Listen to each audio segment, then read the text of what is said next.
Buenas tardes a todos. Hoy el grupo uno, conformado por Diego Arturo Aparicio Paredes, Angie Sofía Leona Banto, Eileen Mariana Ramos Rivas, Kiara Alexandra Sarabia Barzola y Fabiola Pirino Olivares Díaz, les presentará un video sobre la evolución de la antropología de la comunicación. Ahora, ¿qué es la antropología de la comunicación? Bueno, esta es una disciplina que se enfoca en estudiar cómo los seres humanos interactúan y transmiten información a través de diversos lenguajes y medios. Desde sus comienzos, la antropología ha mostrado un profundo interés en comprender cómo las culturas se comunican y de qué manera estos procesos reflejan y moldean las estructuras sociales y las experiencias humanas. Que se mencionó anteriormente, es importante destacar la relación entre estos dos conceptos, ya que la antropología y la comunicación tienen un enfoque epistemológico relativamente reciente, ya que como menciona Herrera 2015, en sus inicios la antropología norteamericana trató la comunicación de manera superficial. Sin embargo, Delhaims en 1967 marcó un hito al diferenciar entre el lenguaje productivo cultural y la comunicación como proceso, lo que permitió desarrollar la idea de una antropología de la comunicación. Este enfoque se apoya en diversas disciplinas como la lingüística, la semiótica y la proxémica, integrando la teoría de la comunicación dentro del estudio antropológico. Erving Goffman, seguido por Winkin, propuso que la antropología de la comunicación debe entenderse como una forma de investigación social que se centra en la interacción y las instituciones, viendo la comunicación no solo como una transmisión de información, sino como un proceso que define lo social. En unos minutos nos adentraremos en los momentos claves que han marcado la historia de esta disciplina, destacando los hitos más importantes y los aportes significativos que han moldeado nuestra comprensión actual de la comunicación en un contexto cultural. Este recorrido histórico no solo nos permitirá apreciar la evolución de las teorías y enfoques dentro de la antropología de la comunicación, sino que también nos ayudará a entender cómo estas ideas continúan influyendo en el estudio de la sociedad y la cultura hoy en día. Acompáñenos a este viaje por la historia de la comunicación humana. Hola, soy Eileen Ramos y hoy me tocó hablar sobre los orígenes de la antropología de la comunicación. Como bien sabemos, la antropología surgió en el siglo XIX y esta antropología de la comunicación fue una rama de ello. Bueno, acá tenemos unos antropólogos como Edgar Burnett Taylor y Franz Boas que estudiaron las culturas y la comunicación sentado a las bases de la antropología de la comunicación.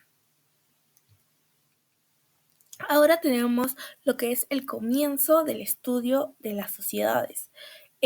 Bueno, esto se entró a este estudio para las culturas y la comunicación para que nosotros podamos entender más sobre la diversidad humana que hay en el mundo.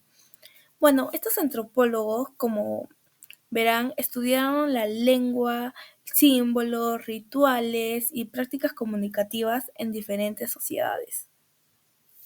Bueno, y ahora tenemos lo que es la influencia de la lingüística y de la semiología. Acá traemos dos figuras súper importantes en este aspecto, que una de estas figuras fue Charles Sanders de Peirce, que estudió la semiología, y tenemos también a Ferdinand de Saussure, que influyó en la lingüística. Bueno, lo que más influyó en la lingüística fue en la comprensión de la comunicación como un sistema de signos y símbolos. Bueno, ahora en la semiología fue un estudio a la comunicación como un proceso de creación e interpretación de signos y símbolos. A medida que esta disciplina avanzó, surgieron enfoques innovadores que integraron la observación etnográfica y el análisis sociológico, sentando las bases para un entendimiento más profundo de la vida humana en contextos variados. Y a continuación daré los dos primeros enfoques más relevantes para la antropología. Bueno, la primera de ellas es la Escuela de Chicago. Activa principalmente en las décadas de 1920 y 1930, fue fundamental en el desarrollo de la antropología urbana y la sociología. Esta escuela se caracterizó por un enfoque interdisciplinario que combinaba métodos sociológicos y antropológicos para estudiar la vida urbana, destacando la importancia de la observación participante y etnográfica. En el enfoque ecológico y urbano, la Escuela de Chicago introdujo el concepto de ecología humana, que se centra en cómo los individuos interactúan con su entorno urbano. Robert Park, uno de los líderes de esta escuela, argumentó que la vida urbana es un objeto de estudio tan valioso como las culturas primitivas. Propuso que los mismos métodos utilizados para estudiar sociedades indígenas podían aplicarse para este tipo de comunidades. Y bueno, la relación entre la sociología y antropología se fortaleció en este contexto. Los antropólogos de Chicago, como Robert, llevaron las preocupaciones sociológicas al ámbito de la antropología, creando un espacio donde ambas disciplinas podían enriquecerse mutuamente. Esto se evidenció en la producción de etnografías detalladas de las comunidades urbanas que se convirtieron en modelos para estudios posteriores. Bueno, ahora tenemos a Edward y Benjamin. Fueron figuras claves en la intersección de la antropología y la lingüística durante las décadas, nuevamente, 1920 y 1930. Sapir argumentó que el lenguaje no solo es un medio de comunicación, sino también un reflejo de la cultura y la experiencia humana. Estableció por su parte Worf, alumno de Sapir, amplió sus ideas en su investigación sobre lenguas amerindias, enfatizando que las diferencias lingüísticas entre culturas llevan a diferentes formas de pensar y comprender la realidad. La hipótesis de Worf, también conocida como relativismo lingüístico, sostiene que el lenguaje determina o influye de la manera en la que los hablantes piensan y perciben el mundo o las diferentes culturas. Aunque ha sido objeto de críticas, sigue siendo un concepto fundamental en el estudio de relaciones entre el lenguaje y cultura. Bueno, pasando con consolidación como campo de estudio. Empezamos con Gregory Bateson y la cibernética. Y bueno, Gregory Bateson dejó una huella muy importante en el mundo de la comunicación.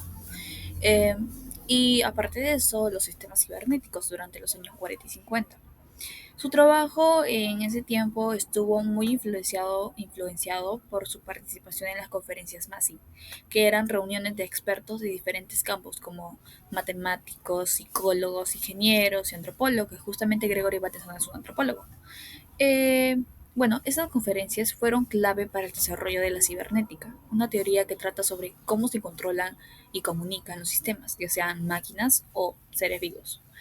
Y bueno, también para el nacimiento de lo que hoy conocemos como ciencias cognitivas. Y bueno, ahora pasamos con Marshall McLuhan y los medios de comunicación.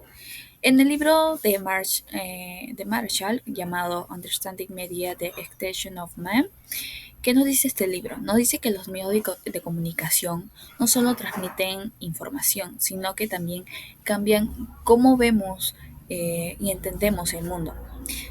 Tiene una famosa frase, Marshall, el cual es: el medio es el mensaje. ¿Qué significa esta frase? Significa que la forma en que recibimos un mensaje es tan importante o incluso más importante que el contenido del mensaje.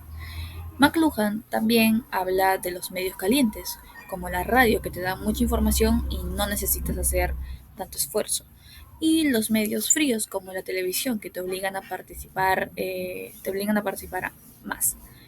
Y bueno, en conclusión, en resumen, los medios de comunicación afectan más cómo pensamos, cómo actuamos y sobre todo cómo se forma nuestra cultura. Y bueno, continuando con esto, según las autoras Holguín y Benítez en el 2023, afirman que la antropología simbólica se centró en estudiar a la cultura como un sistema demasiado complejo de símbolos o significados dentro de una interacción humana como tal. Esta tuvo su apogeo en el siglo XX y a principales aportadores como Clifford y Turner. En este caso vamos a explayarnos un poco en Clifford, que fue un antropólogo estadounidense que tuvo una carrera muy exitosa y muchos libros, además. Entre ellos, Religión en Java, la interpretación de las culturas, en la cual, en esta última que menciono, expresa su significado de la cultura como tal. y lo hace diciendo que es un sistema complejo donde los símbolos se traducen a cómo la persona puede actuar y comportarse dentro de una interacción social mucho más avanzada. Y durante su carrera, Clifford le dio todo lo que pudo a la antropología simbólica como tal. Y bueno, continuando con la antropología digital, definida por el doctor Hugo Chávez, se puede decir que es la relación entre las culturas existentes y la cultura digital como tal. Los antropólogos hacen que o dan las herramientas necesarias para que la etnografía pueda coincidir con esta cultura digital que hace más de 30 años ha venido evolucionando constantemente.